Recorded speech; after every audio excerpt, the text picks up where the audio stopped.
Hi there, I'm Dave Karger. Thanks for joining me tonight on TCM. Up next, our tribute to Claudia Cardinale continues with one of her most memorable performances in a film that's routinely ranked as one of the best and most influential movies of all time. From director Federico Fellini in 1963, it's 8½. The title is a reference to Fellini's own career. At this point, he had directed 6 features and 3 short films, which, added together in his mind, totaled 7½ films. This next feature brought that total to 8½. And the title isn't the only aspect of the film that reflects Fellini's life and career. By his own admission, 8½was entirely autobiographical. Marcello Mastroianni stars as a stand-in for Fellini, a filmmaker named Guido, who's recently scored a huge hit, but can't figure out what to do for his follow-up.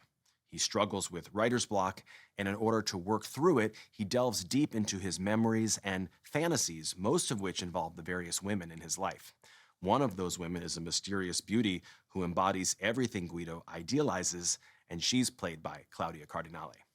Thinking back on this busy period in her career, Cardinale said that she made 8½, while also working on The Leopard with Luchino Visconti, and her directors on the 2 films were entirely different. She likened Visconti to doing theater very serious, whereas Fellini was no script, just improvisation all the time. The style of 8½is surreal and often deliberately confusing, bouncing back and forth between Guido's reality and his fantasies and blurring the lines between real life and illusion.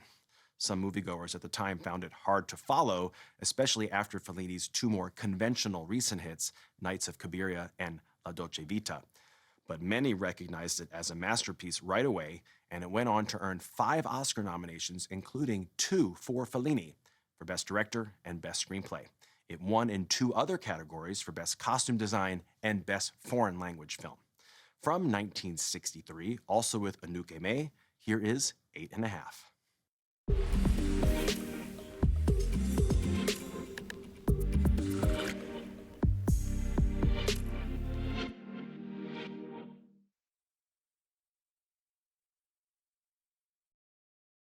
As you may have noticed watching 8½, the dialogue was a little out of sync or otherworldly. That's because it was standard practice in Italy at the time to dub the dialogue in post-production. Often the actors just mouthed nonsense, and Fellini wrote the words after filming wrapped. 8½, premiered in 1963, which turned out to be one of the most successful years of Claudia Cardinale's long and prolific career. The same year, she also starred opposite Alain Delon and Burt Lancaster in The Leopard, directed by Luchino Visconti, and she worked with an American director for the first time, Blake Edwards, on The Pink Panther. She played the princess who was the rightful owner of the Pink Panther diamond, and her co-star, David Niven, famously quipped that Claudia Cardinale was Italy's best invention since spaghetti. Up next, Claudia Cardinale stars opposite Tony Curtis in a romantic comedy from 1967. Next on TCM. Don't Make Waves, then A Fine Pair, and later, West Point. TCM stands at attention today.